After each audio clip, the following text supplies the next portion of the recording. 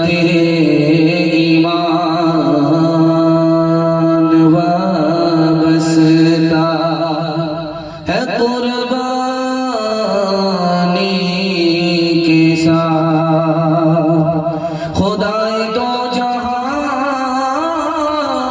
मंजूर कर तू सबकी कुर्बानी, अता हो हमको वो हिम्मत वो दिल वो रूह ईमानी। मोहब्बत का जुनू बाकी नहीं है, मोहब्बत का जुनू बाकी नहीं है, वो दिल वो आरज़ू बाकी नहीं है, वो दिल वो आरज़ू बाकी नहीं है। नमाज़ो रोज़ार कुर्बानियों हज, नमाज़ो रोज़ार कुर्बानियों हज, ये सब बाकी है तो बाकी नहीं है, ये सब बाकी है तो बाकी नहीं है। माशाअल्लाह जलसा मिलान बन गया। बारिश को मुबारकबादी और एक बार और बारिश हो जाती तो ये जलसा मस्जिद का जलसा नहीं होता, ताज़ियती जलसा होता। यहाँ सबका बरसिया और फातिया करना। खैर अल्लाह का शुक्र है ये जो मजमा रुका हुआ है ये मुहिब्बीन का है। बारिश आई, तूफान आया, सर से गुजर गया, लेकिन ये अपनी जगह पर बैठे। मैं दिल से दुआ करता हूँ कबूलियत की घड़ी में अल्लाह आपकी हर मुश्किल को आसान फरमाए। यहाँ से लेकर के वहां तक सुनने के लिए तैयार जोश के साथ हाथ उठाइए इंशाअल्लाह। जो सबसे सस्ता जानवर होगा वही कुर्बान करेंगे, हाथ उठा दीजिए इंशाअल्लाह। 3 सवाल है, पैगाम शुरू हो रहा है, बिल्कुल आपको बाईपास ले जा रहा है। 3 सवाल पैगाम शुरू हो रहा है। मेरा पहला सवाल आपकी खिदमत में, कुर्बानी में लाखों रुपए खून में बह जाता है, उसको बचा करके गरीबों की मदद करते हुए सदका खैरात किया जा सकता है कि नहीं? ऐसा करना सही है या गलत है? ये मेरा पहला सवाल। दूसरा सवाल है कि 7 हिस्से हैं एक बड़े जानवर में, 7 आदमी मिलकर के कुर्बानी कर रहे हैं, उसमें एक आदमी का पैसा गलत है। कुर्बानी के ऊपर क्या असर होगा? सही होगी, अदा होगी, कबूल होगी कि नहीं? मेरा तीसरा सवाल। तीसरा सवाल है कि कुर्बानी से हमको क्या सबक मिलता है? हर साल हम कुर्बानी करते हैं, कुर्बानी से क्या नसीहत मिलती है, क्या सबक मिलता है? ये आखिरी सवाल है, मुकम्मल बेदार होकर के सुनेंगे, हाथ उठा दीजिए इंशाअल्लाह। 3 सवाल है, पैगाम शुरू हो रहा है। मेरा पहला सवाल था कि कुर्बानी का पैसा बचा करके गरीबों को सदका खैरात किया जाए, गरीबों की मदद की जाए, ये सही होगा? तो लिखा इससे ईमान जाने का खतरा है। गरीबों की मदद के लिए सदका खैरात है, ज़कात है।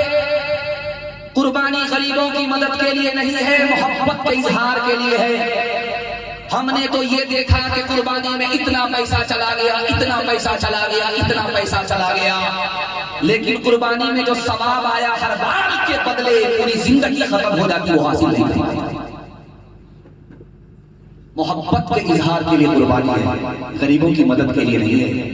इसलिए जो इस तरह का ख्याल पालते हैं, ईमान जाने का खतरा है। अल्लाह हमारे ईमान के कदम कदम पर हिफाजत फरमाए। बड़ा जानवर 7 आदमी मिलकर के कुर्बान कर रहे थे, उसमें एक आदमी का पैसा चला गया, हराम पैसा, किसी की कुर्बानी नहीं। क्यों भाई? कसूर एक का सजा सब। ये हिस्से गोश्त के हैं, जानवर की जान एक है।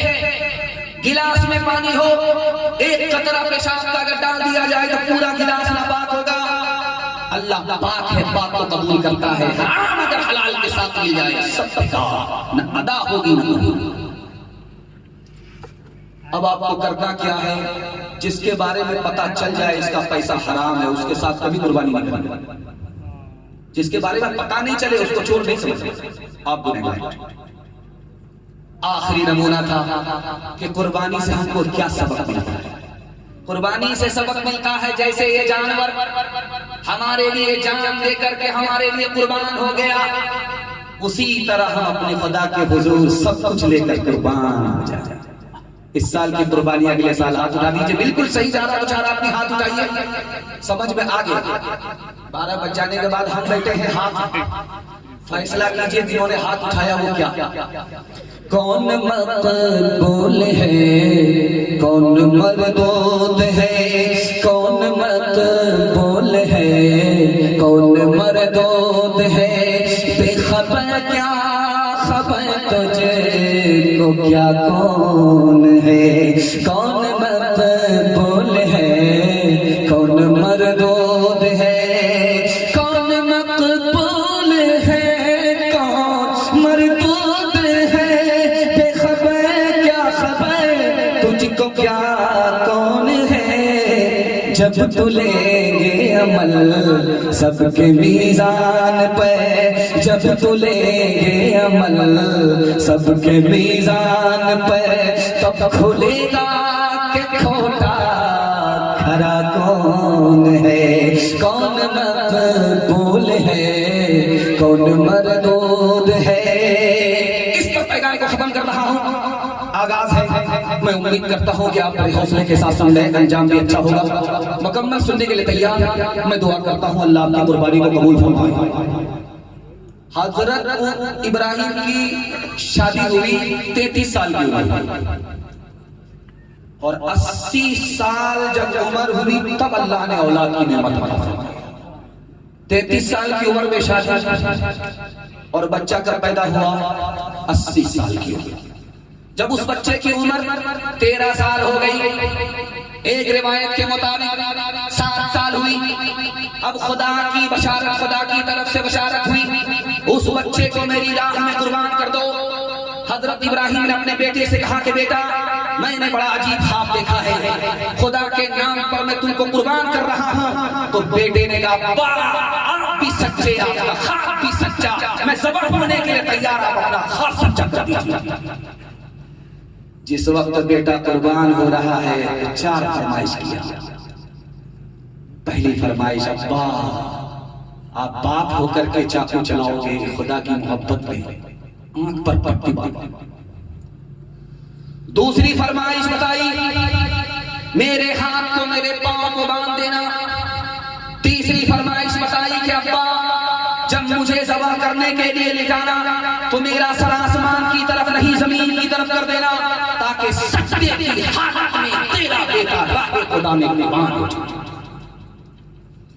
आखिरी फरमाइश बताई कि अब्बा जब मैं कुर्बान हो जाऊं तो मेरा कपड़ा उतार करके मेरी मां के हवाले कर देना, ताकि उसे सब्र हो जाए, जिसने दिया था उसी की राह में मेरा बेटा कुर्बान।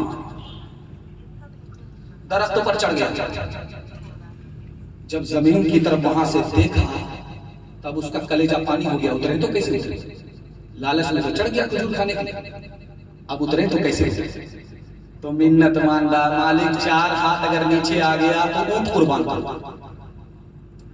जैसे ही 4 हाथ नीचे आया उसकी मिन्नत की सकती, बोलता है अल्लाह ऊंट तो राजस्थान में होता, कहां से लाऊंगा?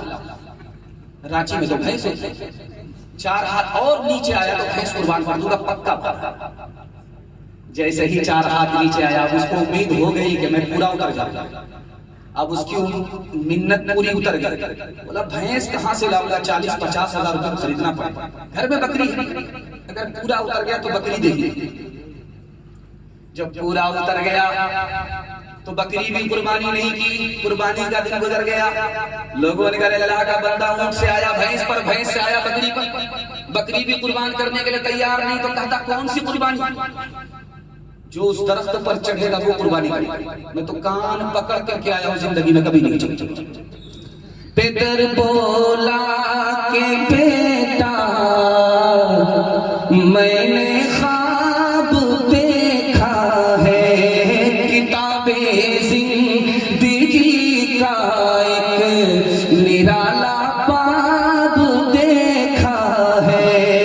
ये देखा है कि मैं खुद तुझको ज़ब्ह करता हूँ, खुदा के नाम पर तेरे लहू में हाथ भरता हूँ।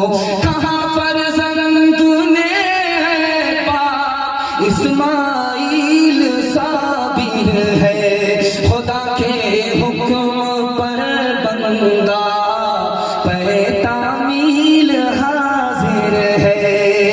मगर आंखों में अपनी आप पट्टी बांध लीजिएगा, मेरे हाथों में और पैरों में रस्सी बांध दीजिएगा। मसीहत का मगर दरिया रहमत जोश में आया कि इस्माइल का एक रोगटा कटने नहीं पाया। ये दातार कुर्बानी हुई मंजूर यज़दानी के जन्नत से ये भेड़ा गया है बहर कुर्बानी। आप लोग आंख फाड़ फाड़ करके हमको इस तरह देख रहे हैं कि मुझे डर लगने लगा कि आपकी नजर न लग जाए, लेकिन मैं भी चला काला कुर्ता पहन करके लगाते रहिए, हम उतारते रहिए। दूसरा पैगाम मस्जिद के हवाले से आपकी खिदमत पर रखने के लिए जा रहा हूं। मैं इतना घबरा गया था, मुझे यकीन हो गया था कि बारिश की वजह से अब जलसा क्या होगा मिलाद होगा, लेकिन मैं भी जा करके छोड़ दूं। अगरबत्ती जलाऊंगा, मोमबत्ती जलाऊंगा, सबका फातिहा करके एक साथ निकलेगा। लेकिन अल्लाह का शुक्र है आपने जलसे की आबरू बचा ली, मेहमान की आबरू बचा ली। मैं दिल से दुआ करता हूँ माशर में अल्लाह आपकी आबरू बचाए। मस्जिद के हवाले से पैगाम आपकी खिदमत में रखता हूँ। ये मोबाइल आपके हाथ में, इसको 5 मिनट चला करके आप तजर्बे की बात करें, 5 मिनट मोबाइल चलाइए, उसके बाद देखिए मोबाइल बंद कर दीजिए। मोबाइल बंद करके रख लीजिए, 5 मिनट मोबाइल चला करके देखिए मोबाइल को, उसके बाद बंद करके देखिए, 1 घंटा आपको नींद नहीं आएगी। 5 मिनट की क्या बात है, 5 मिनट मोबाइल चलाया, उसकी नहुसत से क्या हुआ, मीठी नींद आंख से उड़ी, 1 घंटा आपको नींद नहीं आएगी। जुमा का दिन है, तजर्बा आपको भी है, हमको भी है। मैं वहां तक आपको पहुंचा रहा हूं। आपने गुस्ल किया, कपड़ा पहना, इतर लगाया, सुरमा लगाया, ऐसे निकले जैसे कि शादी का दूल्हा निकलता है। मस्जिद में आकर के दाया पांव दाखिल किया, अल्लाहुम्मा अफ्तह ली अब्वाब रहमतिक। दाखिल होकर के अभी बैठे ही हैं, इमाम साहब ने लाठी लिया है, खुतबा दिया है, झटके पे झटका। क्यों भाई, ये क्या हुआ? आंख बंद डब्बा गए, आदमी रांची में पहुंचा मदीना, क्या हुआ? इसको गौर कीजिए। 5 मिनट के लिए मोबाइल देखा, 1 घंटे की नींद उड़ गई। 5 मिनट के लिए खुदा के घर में आए, झटके पे झटका आ रहा है, नींद पर नींद आ रही है। जानते हैं क्यों? जब आदमी मोबाइल देखता है तो रूह परेशान होती है, दिल परेशान होता है। जब दिल परेशान होगा, रूह परेशान होगी तो नींद नहीं।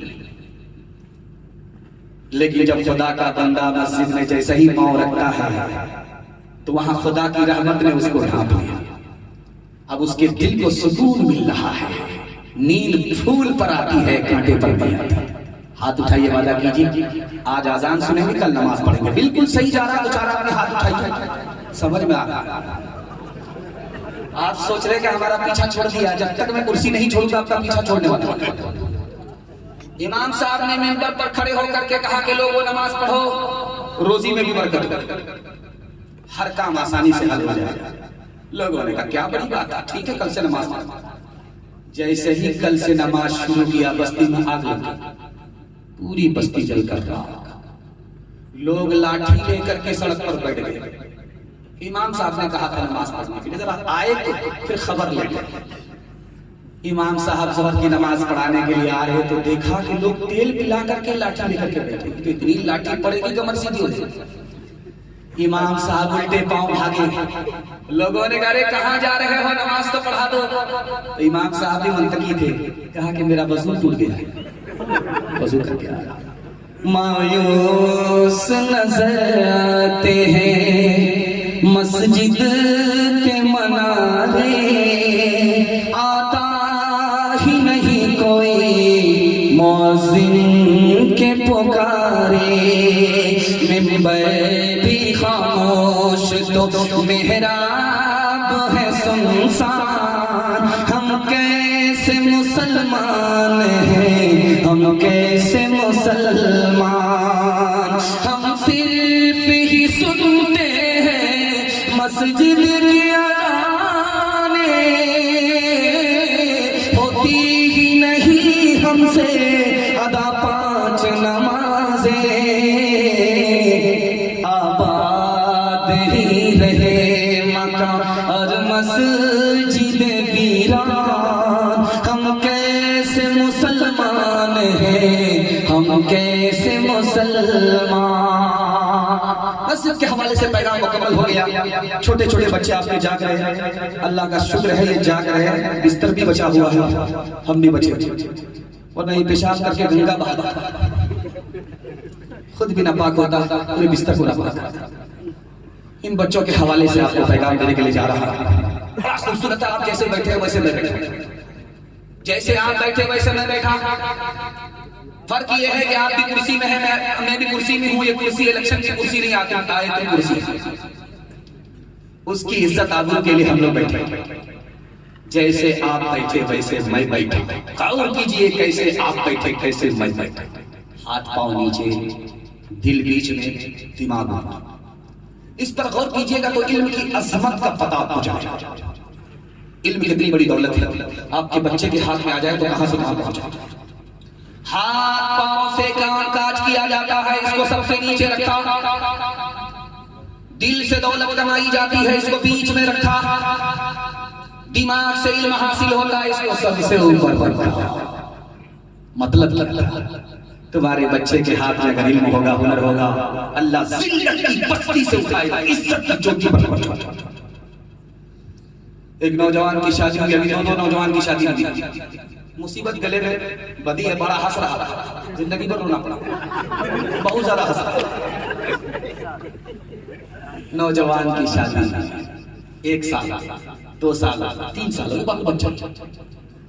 लोगों ने कहा कैसा मर गया, शादी हो गई, कैलेंडर ही नहीं छप रहा। सुभान, अब मुंह छुपा छुपा करके कहां जाए। कबूलियत की घड़ी में जलसा में बैठा हुआ था, दुआ हो रही थी, कहा मालिक कितने लोगों से मुंह छुपाता था, 1 साल हो गए, 2 साल हो गए, 3 साल हो गए, कोई बच्चा नहीं, बेटा ना दो, बेटी दे दो, वादा करता हूं जब उसकी शादी करूंगा दुनिया की हर दौलत देकर के। कबूलियत की घड़ी थी, उसकी दुआ कबूल हो गई, अल्लाह ने बेटी दे दिया। जब वो बेटी जवान हुई, रिश्ता आया, जेब में फूटी कौड़ी नहीं, घबरा करके इमाम साहब के पास भागा। हुजूर में तो झूठा हो गया, खुदा का वादा पूरा हो गया, मेरी जेब में 1 पैसा नहीं, मैंने वादा किया था दुनिया की हर दौलत देकर के बेटी को रुखसत करूंगा।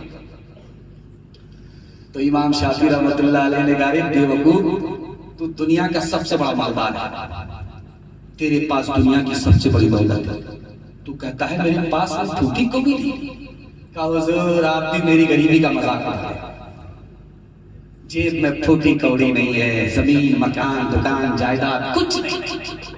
अरे अल्लाह का बंदा, तुम्हारे घर में कुरान है, बेटी की शादी से पहले कुरान की तालीम दो, जब बेटी रुखसत होने लगे तो कुरान के साथ उसको रुखसत कर दो। दुनिया की कोई दौलत कुरान की दौलत के मुकाबले में नहीं हो सकती। हाथ उठाइए, वादा कीजिए। बेवकूफ सीधा मदरसे में हाथ उठा दीजिए, इंशाअल्लाह। 4 आदमी हाथ उठाइए। हाँ, शादी भी नहीं हुई है फिर भी हाथ उठाइए।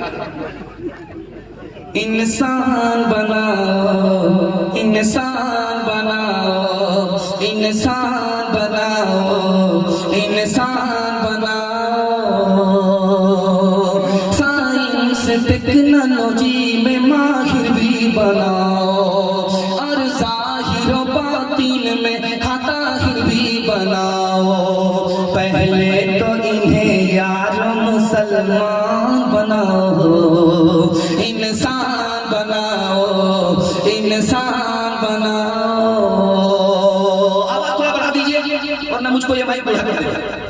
ताजिर बनाओ, शौक से अफसर भी बनाओ, और इनको मुक़द्दर का सिकंदर भी बनाओ, पर अपनी मग़फ़िरत का सामान बनाओ, इंसान बनाओ, इंसान बनाओ।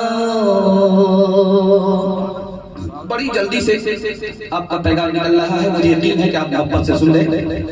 मेरी ज़बान कैंची की तरह चल रही है, ये दलील है कि आप बड़ी मोहब्बत से सुन रहे हैं, लेकिन मैं आपका कैंची चलाऊंगा, मेरा ही नुकसान।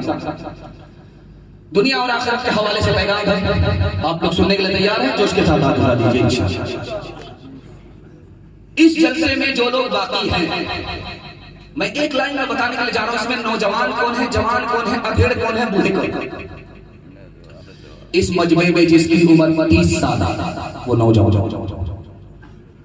इस मजमे में जिसकी उम्र 40 साल वो जवान, 10 साल के अंदर नौजवानी से निकला, जवानी की सद में पहुंच गया।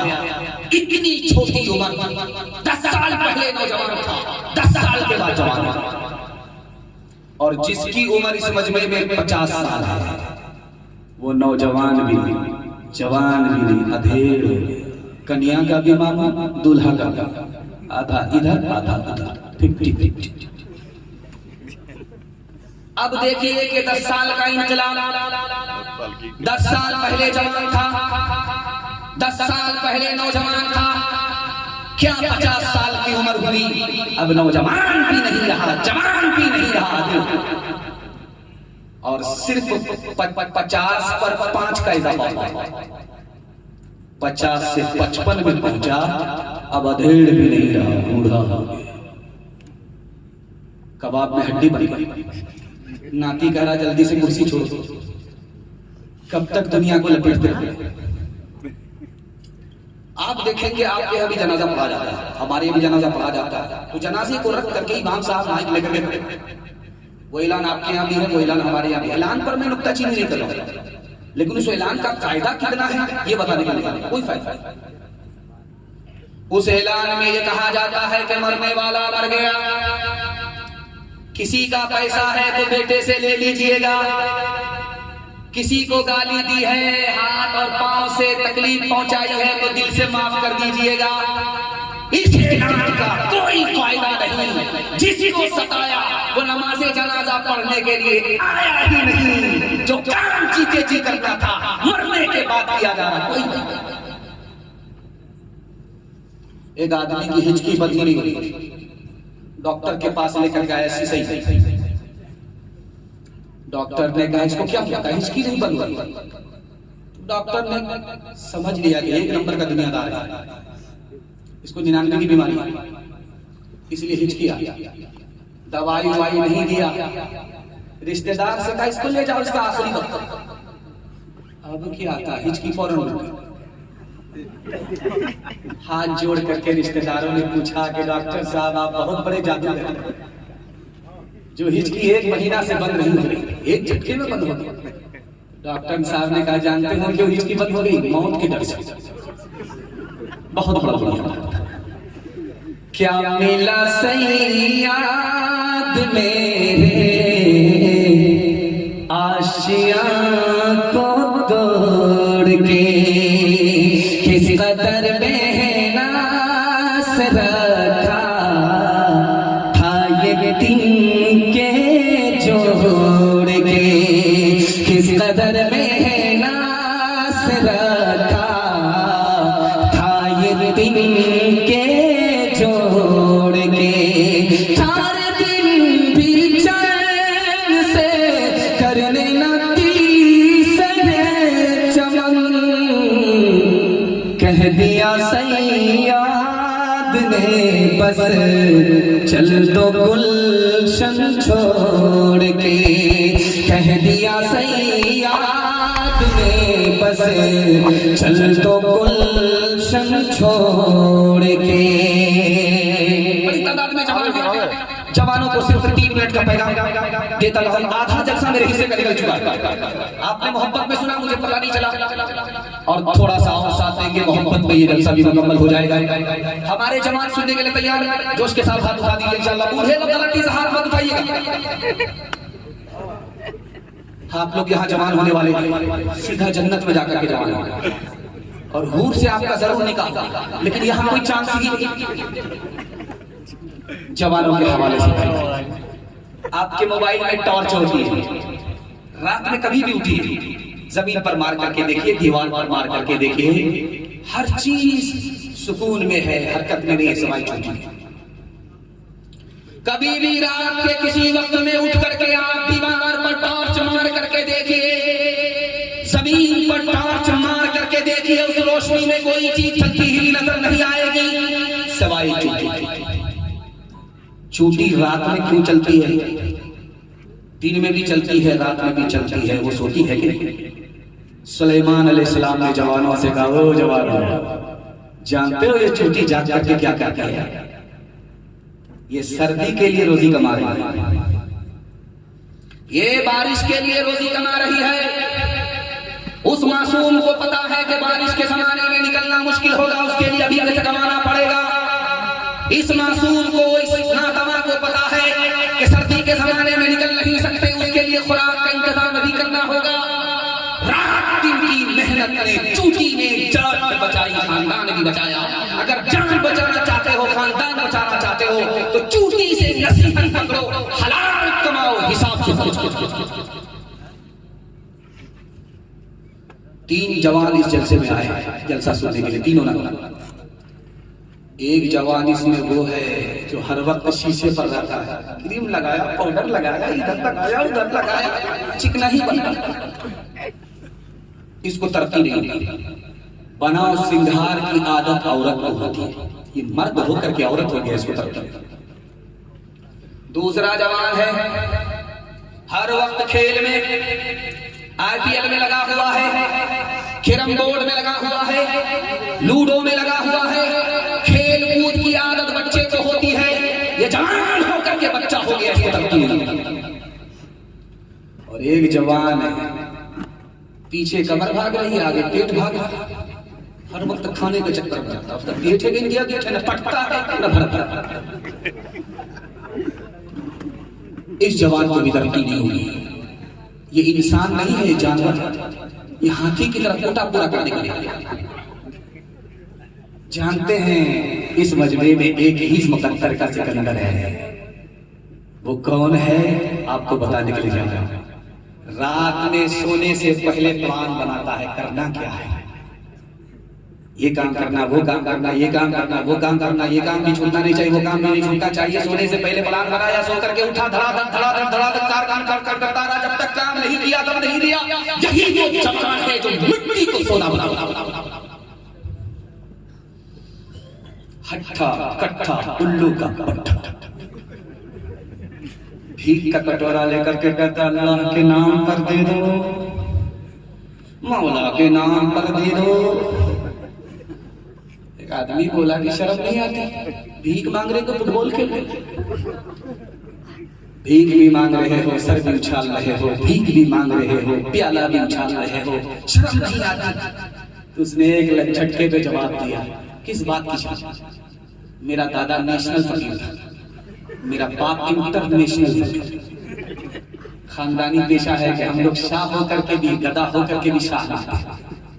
हाथ उठाइए, वादा कीजिए, हलाल कमाएंगे घर के लिए, गरीबों के लिए, हाथ उठा दीजिए इंशाअल्लाह।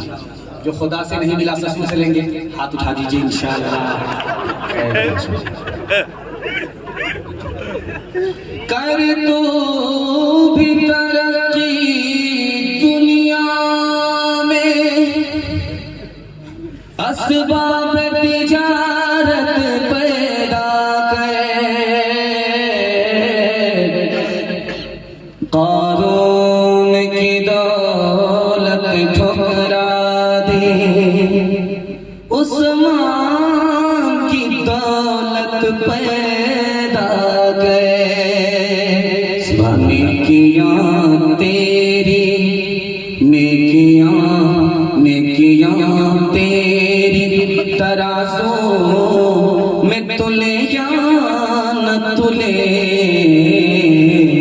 दाग फिर तेरे गुनाहों के धुले या न धुले, दाग फिर तेरे आज ही गए गुनाहों से, तो अपने तौबा, आज ही गए गुनाहों से, तो अपने अल्लाह जाने कल तेरी आँख खुले या न खुले, अल्लाह जाने। जवानों के हवाले से आखिरी पैगाम, ज़हमत तमाम हमारे जवान सुनने के लिए तैयार, जोश के साथ आप बताइए, चलना साथ खून माफ है, उल्टा सीधा होता रहे। मैं भी आपकी जगह होता, अचानक सवाल होता, मैं भी आपके दिमाग में टटोल रहा हूं कि आप इंडाल में है कि ससुराल में। ध्यान से सुनिएगा, तेजी के साथ। कल जाइए, आपके घर में कच्चा अंडा होगा, कच्चा हाथ में ले लीजिए और एक गिलास निकालिए, उसमें शराब डालिए, आधा गिलास, टेस्ट कीजिए। जो बात बता रहा हूं वो तजर्बे की कसौटी पर है। कच्चा अंडा हाथ में, गिलास में शराब, कच्चे अंडे को तोड़ करके गिलास में डाल दीजिए, उसके बाद करिश्मा देखिए, वो अंडा ऐसे पक जाएगा जैसे चूल्हे पर अंडा पकता है। अब मैं आपके दिल पर हाथ रख करके पूछना चाहता हूं, चूल्हे पर अंडा इसलिए पकता है कि चूल्हे में आग होती है, शराब के अंदर तो पानी है, उसमें कच्चा अंडा कैसे पक गया? आग से पट्टी हटा रहा हूं। जो आग चूल्हे में नहीं है उससे बढ़कर आग शराब के पानी में। गोश्त की बोटी ले लीजिए, उसको पानी की बोतल में डाल दीजिए, ढक्कन बंद कर दीजिए, ताक पर रख दीजिए, 3 दिन तक देखना नहीं। शराब की बोतल में 1 बोटी डालिए, कच्ची बोटी, ढक्कन लगा दीजिए, 3 दिन के लिए उसको छोड़ दीजिए। 3 दिन के बाद अब उस बोतल को खोलिए जिसमें पानी है और जिसमें आपने कच्ची बोटी डाली है, गोश्त की बोटी डाली है। अब उसको देखिए, उसका रंग नहीं बदलेगा, जैसा 3 दिन पहले था 3 दिन के बाद बदलेगा। अब उस बोतल को चेक कीजिए कि जिसमें शराब थी और आपने गोश्त की बोटी 3 दिन पहले डाली, ढक्कन लगा करके ताक पर रख दिया। अब उस बोतल को खोल करके देखिए, उस बोटी का रंग चर्बी की तरह होगा। जब गिलास की गिलास शराब अंदर जाएगी तो आखिरी को उसी तरह पिला। 3 नौजवान रात में हज्जाज बिन यूसुफ के महल से गुजर रहे। हज्जाज बिन यूसुफ ने कहा, तीनों को पकड़ करके लाओ। रात में सोते नहीं है, जाकर क्या करते? पुलिस वाले जब गए पकड़ने के लिए, जवान कहता मुझे हाथ मत लगा, मैं उस शख्स का बेटा हूं जिसके चूल्हे पर हांडी चढ़ती तो डरने का नाम नहीं। लोग हाथ जोड़ करके खड़े होते, पुलिस वाले डर गए, लगता है कि हाथी ताई खाई। दूसरे को गए पकड़ने के लिए तो कहता मुझे हाथ मत लगाना, मैं उस शख्स का बेटा हूं जिसकी मुट्ठी में हवा है। वो कहता है तो हवा बहती है, वो मना कर देता है तो रुक जाता है। सोचा कि सुलेमान अलैहिस्सलाम जैसों का बेटा, बहुत बड़े बाप का बेटा है, हाथ नहीं डाल सकता।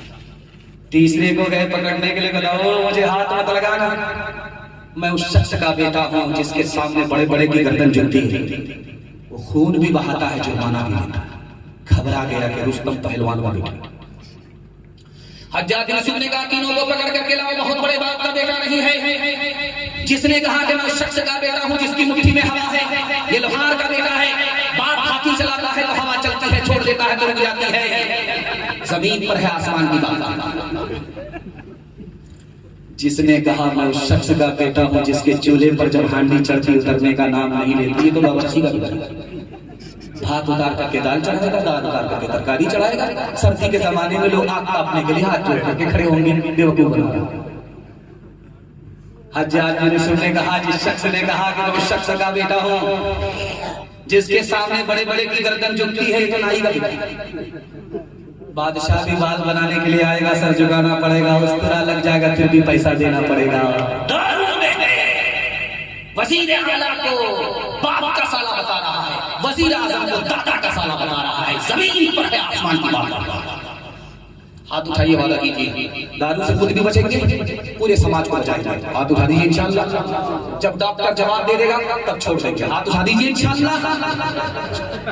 डॉक्टर ही के जवाब का इंतजार आप कर रहे हैं। आशिकों को शराब ने मारा, फासिकों को शराब ने मारा, आलिमों को किताब ने मारा, मुंशियों को हिसाब ने मारा। हम जो अब तक बचे रहे इनसे, हम जो अब तक बचे रहे इनसे, हमको रोटी कबाब ने मारा, हमको रोटी कबाब ने मारा। मर्दों के हवाले से आखिरी पैगाम, माशाअल्लाह। उसके बाद औरतों के हवाले से मुझे 3 पैगाम देना है और 10 मिनट में आपका जलसा खत्म हो जाएगा। पेशाब खाने को रोक करके बैठेंगे, वादा कीजिए, हाथ उठा दीजिए इंशाअल्लाह। ये गलती मत कीजिए, पूरा जलसा महक जाएगा। ऊपर से ही लाइसेंस आपको मिला 9-11 हो जाएगा, लेकिन घर मत भाग। मैं इतनी दूर से चल करके आपकी खिदमत में आया, आज का जलसा हवा हवाई हो रहा था। मेरी ट्रेन लेट है, वही सुपर जो आती है 11 घंटा लेट है, उसी में टिकट था, तो हमको फिर पटना से फिर दूसरी ट्रेन पकड़ करके आपके यहाँ आना पड़ा। और आपने जिस ड्राइवर को भेजा था वो सुलेमान अलैहिस्सलाम का जीन था। 4 घंटे का सफर 2 घंटे में तय करेगा। हम तो सोचे कि अगर और ज्यादा रफ्तार में लाएगा तो सीधा ही आसमान में पहुंचेगा। खैर अल्लाह का शुक्र है मैं वक्त पर पहुंच गया और आपके जलसे में हाजिरी हो गई। मैं घबरा उस वक्त गया था कि जब बारिश हो रही थी, मैं समझ गया कि ये बारिश नहीं है, ये बारूद है, इसमें कहां जलसा होगा। लेकिन आप जैसे जलसे के खुलूस का पैकर लोग, उनके सामने बारिश क्या है, तूफान भी आता फिर भी जलसा होता। अल्लाह इस जलसे को जमीन से लेकर के आसमान तक कबूल फरमाए। इतनी दूर का सफर करके मैं आया, इतनी दूर का सफर करके मुझे जाना है, इतनी दूर के लिए मैं जो आया, अगर मुझे 3 मिनट का पैगाम मिलता सुनाने के लिए, वो पैगाम मैं आपको दे करके जाता और इस मसनद रसूल पर गारंटी दे करके जाता, आपके घर में कभी झगड़ा नहीं। आप कहते हैं बाप बेटे का झगड़ा क्या फर्क पड़ता, रोज होता है। घर की तरक्की रुक जाती है, सूरज गुरूब हो जाता है। भाई भाई के झगड़े से क्या होता, कुछ नहीं होता, बहुत बड़ा नुकसान होता है। 2 नमूने को आपके सामने रखता हूं, ध्यान से उसको सुनिएगा, तेजी के साथ निकलना। हिंदुस्तान इतना बड़ा था औरंगजेब बादशाह के दौर में कि काबुल तक हिंदुस्तान था और इधर बर्मा तक हिंदुस्तान था। अब गौर कीजिए, बर्मा कहां है, काबुल कहां है, काबुल कंधार कहां है। इतना बड़ा हिंदुस्तान था औरंगजेब बादशाह के दौर में। 1707 में औरंगजेब बादशाह का इंतकाल हुआ।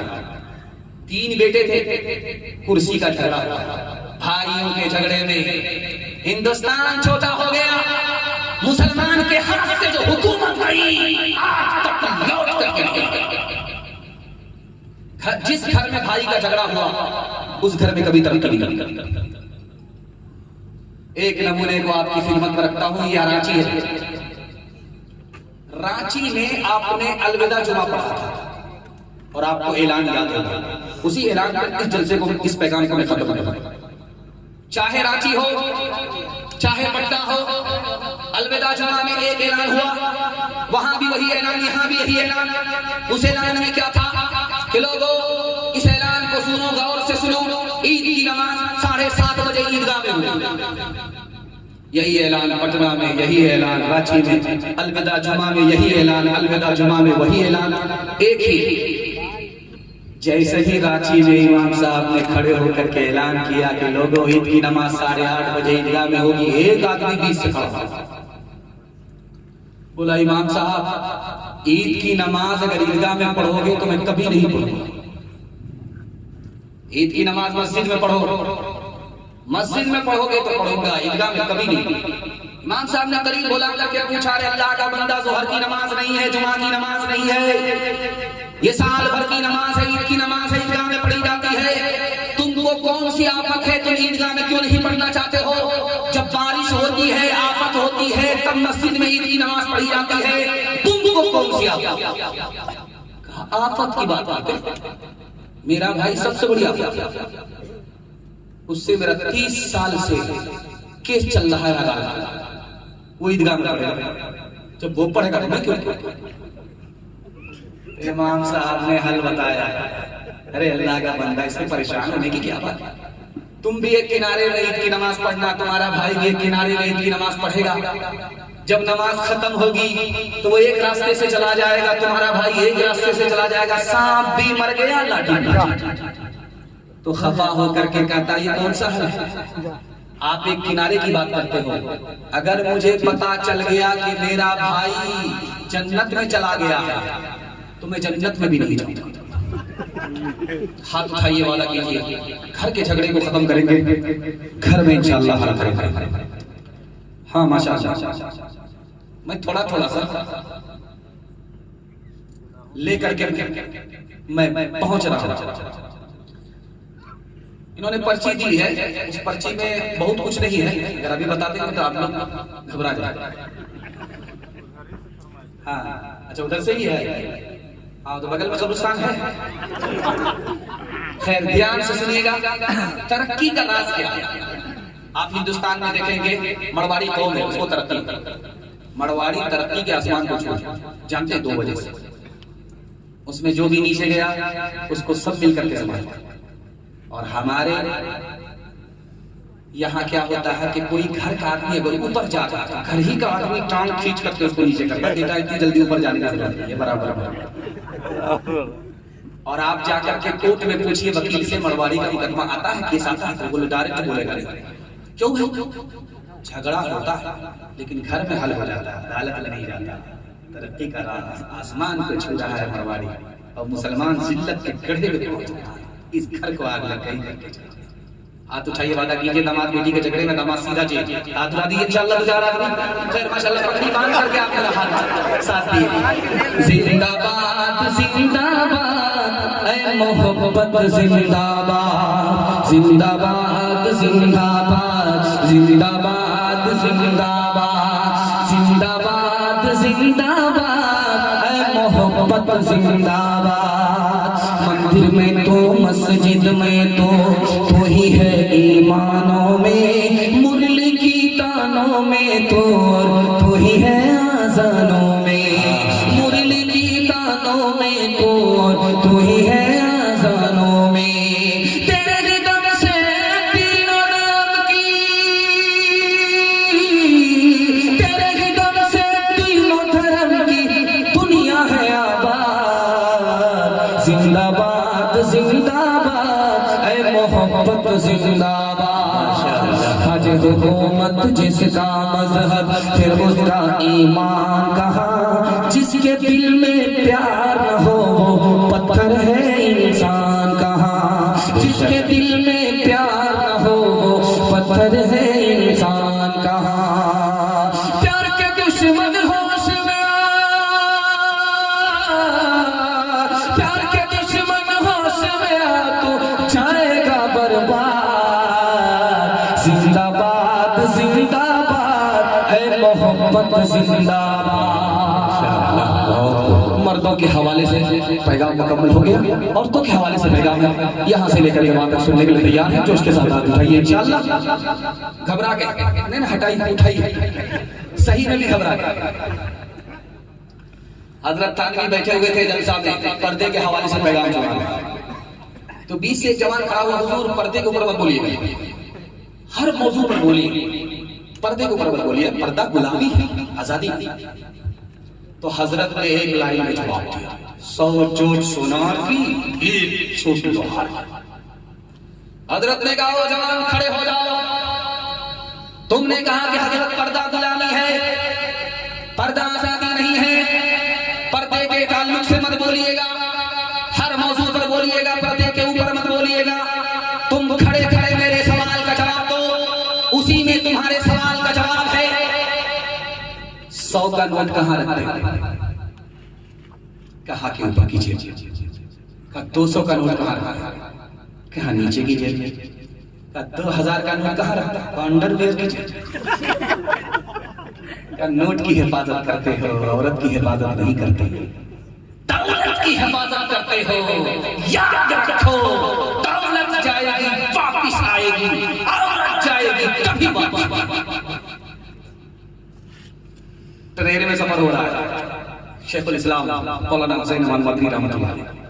एक अंग्रेज बोला, हुजूर मुझको मुसलमान मर्द पसंद है, औरत पसंद नहीं। तो हजरत ने कहा कि तुम्हारी औरत जब घर में होती है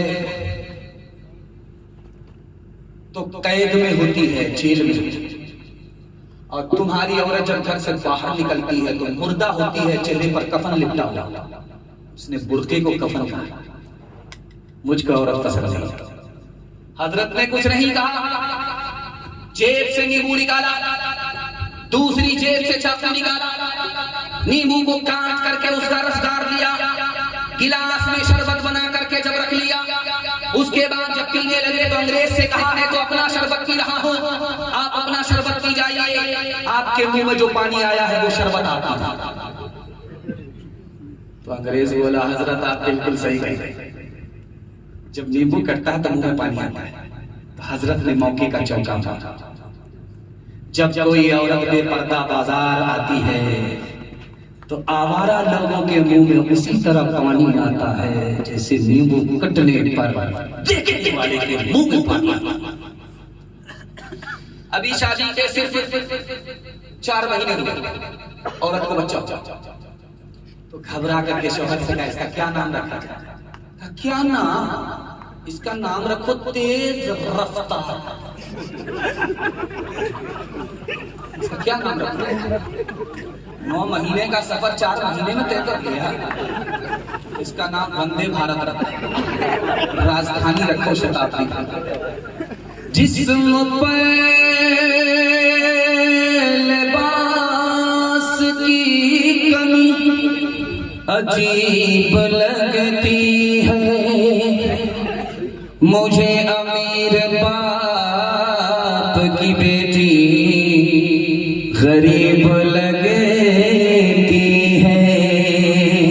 सुभान अल्लाह। जिससे आंचल भी नहीं सका संभाला जाता,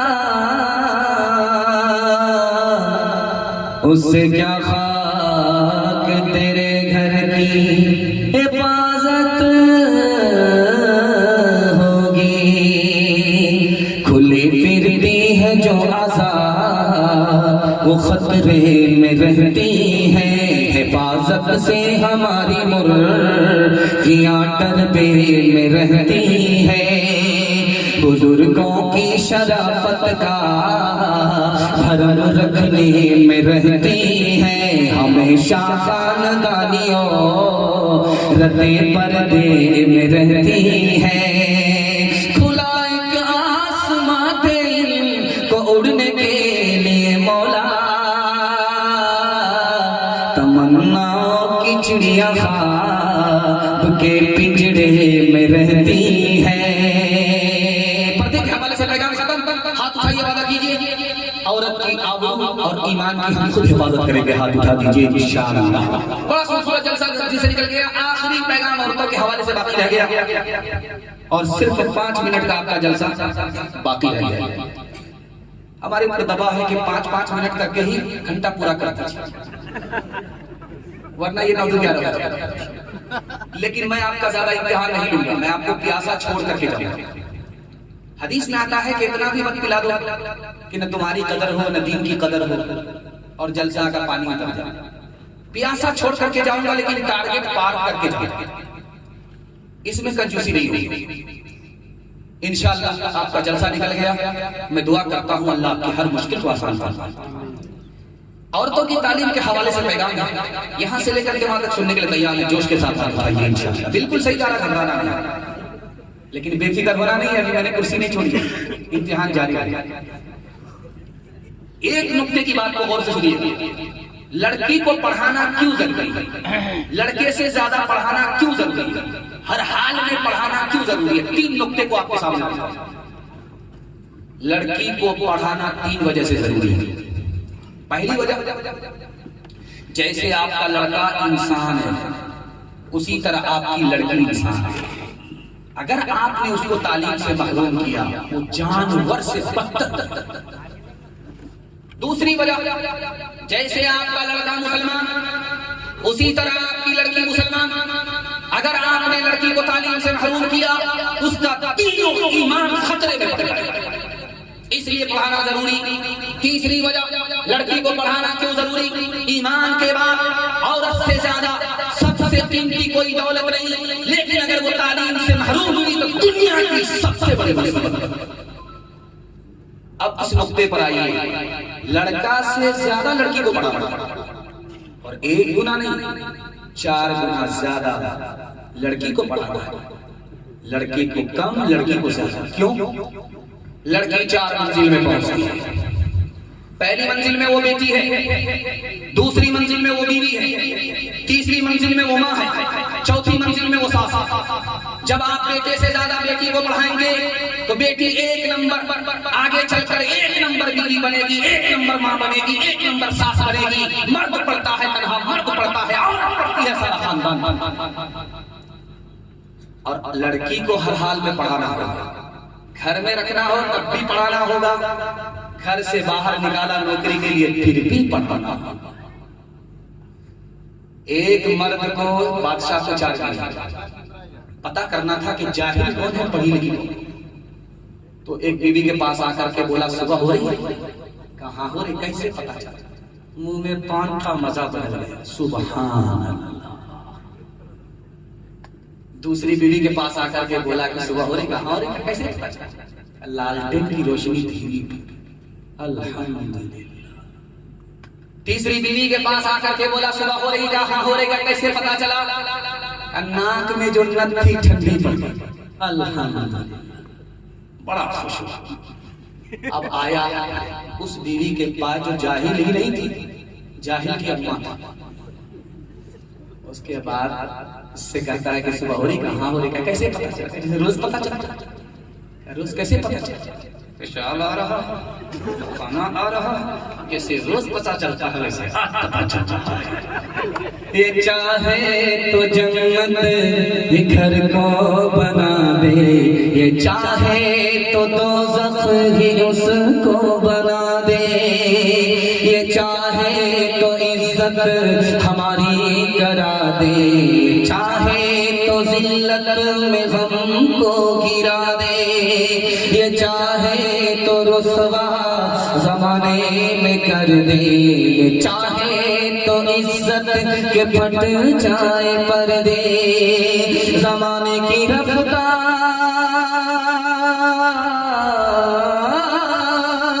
जमाने की रफ्तार ये कह रही है, सदाचार जानिब से ये आ रही है कि तालीम निस्वा तरक्की का सर है, कि तालीम निस्वा तरक्की का दर है। बड़ा अच्छा माहौल इसमें औरतों के हवाले से काली और गोरी के किस्से को रख देता हूं ताकि इसका झमेला 2025 में खत्म हो। रात में जलसे में था तो पर्ची आई, काली गोरी का किस्सा जरूर रखिए। हमने कहा 2025 में भी काली गोरी का चक्कर नहीं छूटा। एक लड़की काली, एक लड़की गोरी बादशाह के दरबार में आई।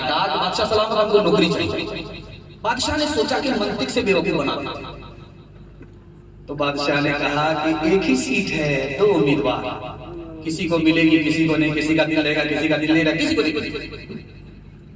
लड़की उससे ज्यादा पढ़ी, लड़की ने फलसफे से फंसा दिया। बादशाह सलाम इसमें परेशान होने की क्या बात है, जब एक सीट है, उम्मीदवार 2 है, इंतजार करा लीजिए, जो इम्तिहान में पास उसी को मिलेगी, जो इम्तिहान में फेल उसको बर्खास्त कर दीजिए। बादशाह फंस गया। तो बादशाह ने दोनों लड़की से सवाल किया कि तुम गोरी हो, तुमको साबित करना होगा कि तुम काली से अच्छी हो, तुम्हारी नौकरी पक्की। काली से कहा कि तुमको साबित करना होगा तुम गोरी से अच्छी, तुम्हारी नौकरी पक्की। बादशाह नौकरी पक्की नहीं कर रहा था, दोनों का झगड़ा और रगड़ा करा था। तो गोरी लड़की सामने आई, उसने अपनी तरफदारी में 2 मिसरा कहा। मोती सफेद है, कीमत है उसकी लाखों, और कोयला है काला, पैसों में ढेर पाले। अल्लाह के नेक बंदों का मुंह सफेद होगा, और तो जो दोज़खी होंगे मुंह के होंगे काले। बादशाह सलामत जैसे मोती गोरा होता वैसे मैं गोरी हूँ, कोयले से अच्छी हूँ। जैसे जन्नती का चेहरा गोरा होता उसी तरह मेरा चेहरा है। ये काली है, जहन्नमी के चेहरे की तरह चेहरा रखती है, मैं इस पर फजीलत रखती हूँ। तो झट से काली ने कहा है मुश्किला फकाली, कीमत में पेश खाली, रोई सफेद है, पैसों में ढेर पाली, आंखों की पुतली काली है, नूर का वो चश्मा, और आंखें की सफेदी है, नूर से वो खाली। बादशाह सलामत ये कहती है काली से मैं अच्छी हूँ, ये मुझसे कैसे अच्छी होती है, ये सूरत वाली है, मैं सीरत वाली। मेरी मिसाल ऐसी है जैसे कस्तूरी। कस्तूरी थोड़ी होती है, रुई ज्यादा होती है। कस्तूरी को रुई पर फजीलत है। जैसे कस्तूरी है वैसे मैं हूं। आंख की पुतली काली होती है, उसी में नूर होता है। जो आंख की सफेदी होती है वो नूर से खाली होती है। जैसे आंख की पुतली वैसे मैं। तो गोरी ने सोचा अगर मैं खामोश रहूंगी ये मुकदमा जीत जाएगा। उसने अगला मिसरा कहा, कागज सफेद है कुरान पाक वाले। तो झट से काली ने जवाब दिया, और उन पे जो लिखे हैं कुरान के हर्फ काले। अगला मिसरा गोरी की तरफ से आ रहा है, मीलाद का जो दिन है रोशन वो बिलियकी है। झट से काली ने कहा, मेराज की जो शब है काली है या नहीं है। गोरी ने अगला मिसरा कहा, रुख मुस्तफा है रोशन दांतों में है उजाला। तो काली ने कहा, और जुल्फ उनकी काली कमली का रंग काला। बादशाह का जब सर चकरा गया, वजीर से कहता क्या हो? हुजूर ये रगड़ा झगड़ा नहीं है, मुशायरा चल रहा है। अब क्या करना चाहिए? बखेड़ा तो आप ही ने खड़ा किया। बहुत खूब माशाअल्लाह, सबर क्या बात है। देखिए ऊंट किस करवट पर बैठा।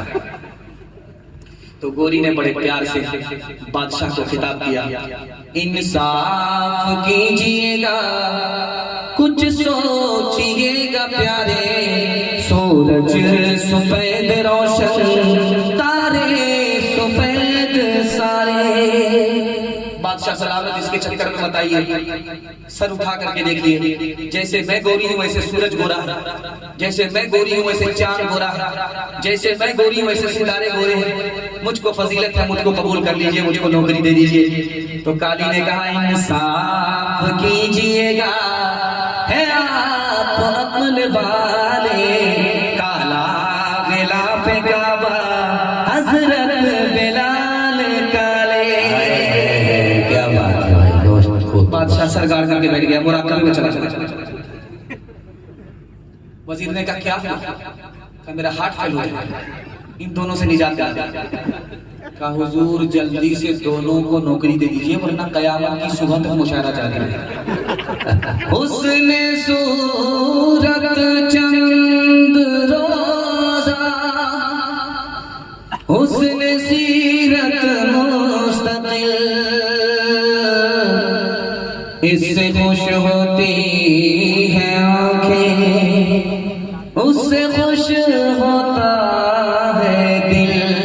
तालीम औरतों को भी देनी जरूर है, देनी जरूर है। लड़की जो बेपढ़ी हो तो वो बेशोर है, बेशोर है। उसने मुआशरत में सरासर फतूर है, और इसमें वालिदैन का बेशक कसूर है, बेशक कसूर है। और तो के हवाले से आखिरी पैगाम, ज़हमत तमाम आपकी तलब पर ये नमूना निकल गया, आपने बड़ी इज्जत की। मैं दुआ करता हूँ आपकी जवान बेटी के लिए अल्लाह खैर से मुनासिब जोड़े का इंतजाम करें। आखिरी पैगाम सुनने के लिए तैयार? जोश के साथ हाथ उठाइए इंशाअल्लाह। अपनी शादी और बेटे की शादी फ्री में करेंगे, हाथ उठा दीजिए इंशाअल्लाह। अच्छा गौर किए हैं जिनकी शादी हो चुकी उन लोगों ने भी जोश से हाथ उठाया। उनकी बीवी तक अगर ये हाथ पहुंचा और बीवी ने जहर खोल करके गिलास में पिलाया तो सीधा हश्र में मुलाकात। ध्यान से सुनिएगा, तेजी के साथ। जलसा चल रहा था, हजरत उमर बैठे थे, तो मजमा से एक सवाल किया कि इसमें जाहिल कौन है और महाजाहिल।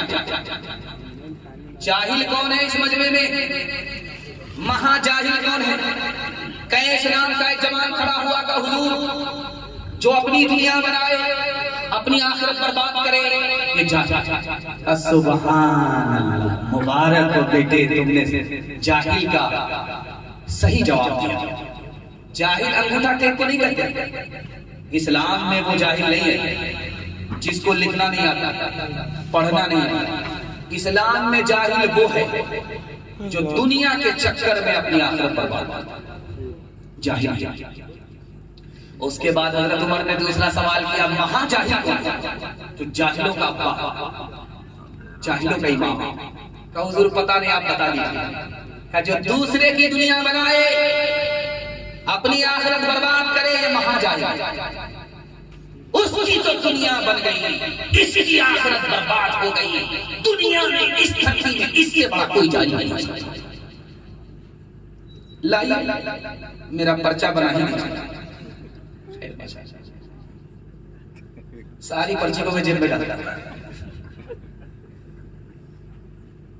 आप गौर कीजिएगा, अभी शादी हुई थी तो माशाल्लाह बेचारा दूल्हा आ गया हमारी तरह आया।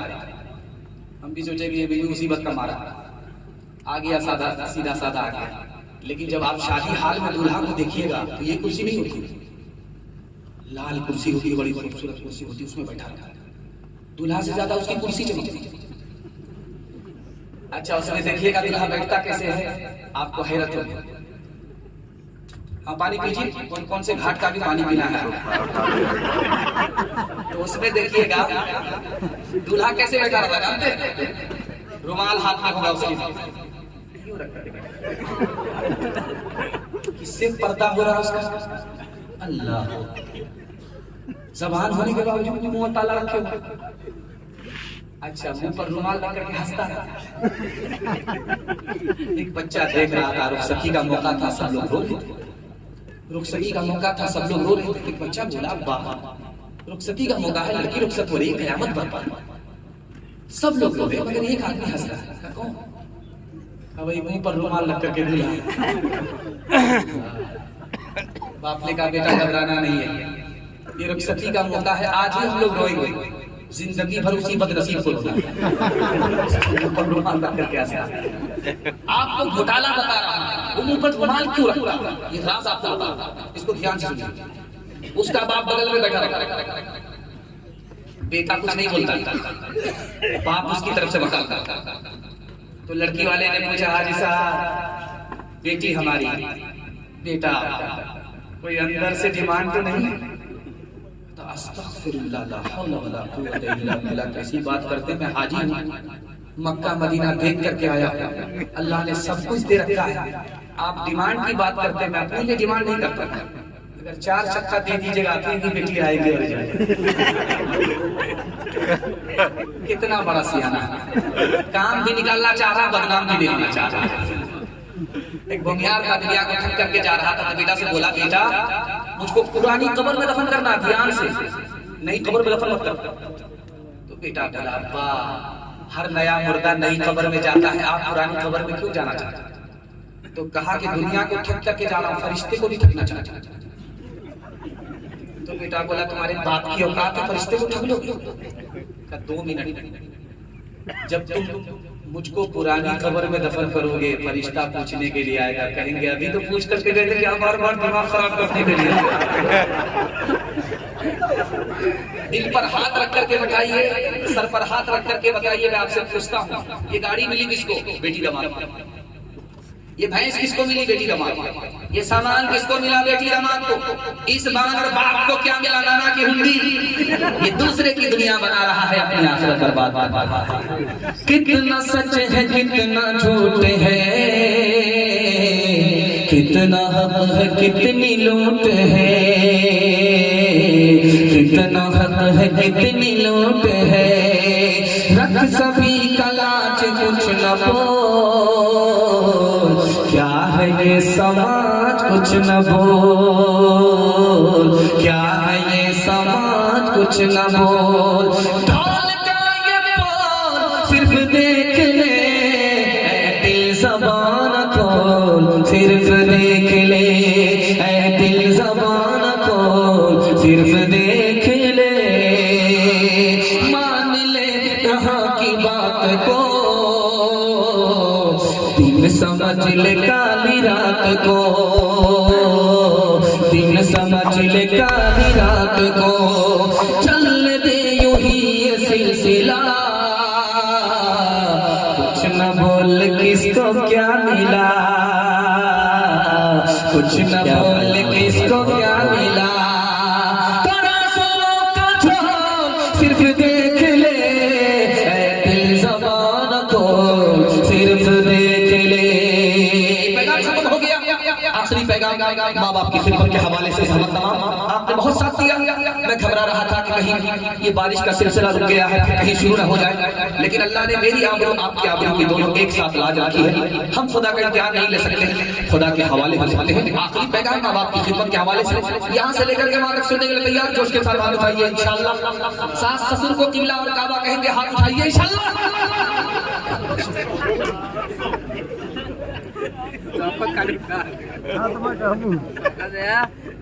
3 आदमी के सामने कोई बड़ा नहीं बन सकता, छोटा ही बन सकता।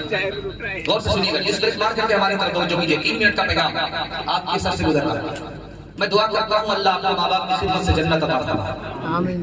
माँ बाप मर गए तो मरहूम के डूबते हुए को तिनके का सहारा आपकी दुआ हो जाए, सदका हो जाए। माँ बाप के लिए दुआए मग़फ़िरत के अल्लाह आपको तौफ़ीक़ अता फरमाए।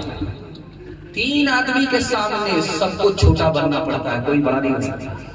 जानते पहला आदमी कौन है? हाकिम। हाकिम के सामने प्रधानमंत्री को भी खड़ा होना पड़ता।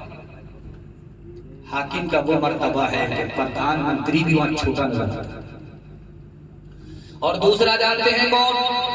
उस्ताद, मकतब का उस्ताद, हाफिज़ कुरान। उसने पढ़ाया, शागिर्द मुहद्दिस हो गए, आसमान की बुलंदी को छू रहा, लेकिन फिर भी मकतब के उस्ताद के सामने आएगा तो जितना पढ़ेगा रुतबा घट जाएगा, बढ़। और जानते हैं आखिरी आदमी जिसके सामने जितना ही पैसा वाला हो जाए, जितना ही मर्तबा वाला हो जाए, उसका मर्तबा छोटा हो जाता। माँ बाप के सामने कितना ही मर्तबा वाला बेटा होगा, माँ बाप से बड़ा रुतबा उसका नहीं हो सकता। बीवी आई ससुराल में, शौहर के कान में फूंक मारी, किबला बदल, दुपट्टे की हवा लगी, वो कैसी फूंक थी, एटम बम या बारूद, वो दिखाने के लिए। लड़की आकर के कान में मजनू से कह रही है, मैं तुम्हारी खातिर अपने माँ बाप को छोड़ करके आया, मेरी खातिर तुम माँ बाप को नहीं छोड़ सकते। तो मजनू कहता क्यों नहीं, तुम्हारी खातिर तुम सारे जहान को छोड़ सकते। अगले दिन माँ बाप को घर से निकाला, किराए का मकान बना। लड़की ने आते ही शर्त लगा दी कि इस घर में तुम्हारी माँ रहेगी या मैं रहूंगी। अब उसने फैसला लिया कि माँ को जाने दो, दौरा निकाला, जिंदा माँ को बोरे में कस करके पीठ पर उठाया, जंगल में ले जाकर के जब फेंका, एहसास हुआ कितना बड़ा पाप हो गया बीवी के घर। एहसास हुआ कि इतना बड़ा गुनाह, माँ को ले जाकर के फेंक दिया जंगल। मुंह पर कपड़ा बांध करके भेष बदल करके आया कि देखे माँ किस हाल में। तो देखा कि दरख्त के नीचे माँ बैठी हुई रो रही है। वो अजनबी बन करके पूछता है कि क्यों रो रही हो? का मेरा बेटा मुझको फेंक करके यहाँ से गुजरा है। मैं इस पर नहीं रो रही हूँ कि मेरे बेटे ने मुझको घर से निकाला, मैं इस पर रो रही हूँ कि मेरा बेटा जंगल से गुजरा है, कहीं शेर ने उस पर हमला तो नहीं कर दिया और उसको चला। मर जाने दो उस जालिम को, हलाक हो जाने दो उस जालिम को जिसने माँ को उठा करके फेंका, फिर भी उसको अपना सितम याद नहीं है, बेटे पर कर्म फरमा रही है, रो रही है, मर जाने दो। उस औरत ने कहा मैं आम औरत नहीं हूँ, मैं उस लड़के की माँ हूँ। मैंने जब उसको पैदा किया था तो 72 तलवार के जख्म से ज्यादा तकलीफ में बैठा। मैं अपने बेटे की बर्बादी को अपने सामने नहीं देख सकती। हाथ उठाइए, वादा कीजिए ऐसी माँ को निभाएंगे, खिदमत करेंगे, मर जाएगी दुआएं मग़फ़िरत करेंगे इंशाअल्लाह। शादी से पहले माँ बाप को, शादी के बाद सास ससुर को कमा करके खिलाएंगे। हाथ उठा दीजिए इंशाअल्लाह।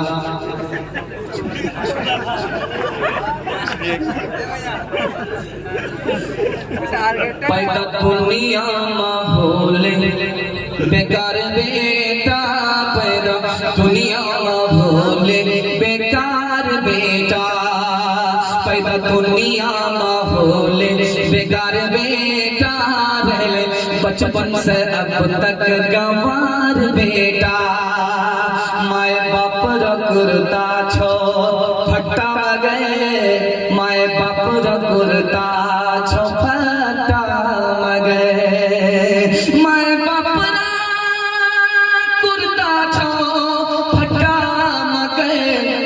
मियाँ बीवी करे छे सिंधार बेटा पैदा दुनिया माहौले बेकार बेटा मियाँ बीवी तोड़े छे मुर्गा रोटा मियाँ बीवी तोड़े छे मुर्गा रोटा मियाँ बीवी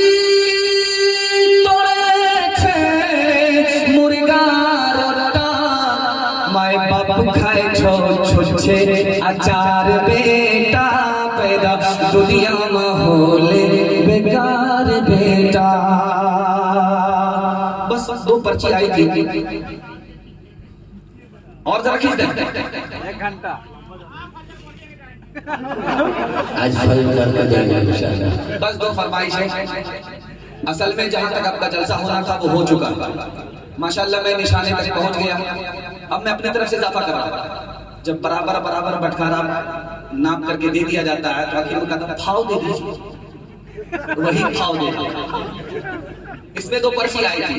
2 पर्ची आई थी। एक पर्ची आई थी कि वो उस मिसरे के हवाले से गुनाहों पे हूँ शर्मिंदा, वो पढ़ दीजिएगा। और हमारे भाई साहब जो बराबर फोन पर राब्ते में रहे उन्होंने कहा कि पहले तौबा से दिल को पाक कर लीजिए, उसको भी रख दीजिएगा। 1-1 मिनट का नमूना, ज्यादा नहीं। आपकी पेशानी चमकती हुई दिल से दुआ करता हूं अल्लाह आपके मुकद्दर को चमकाए।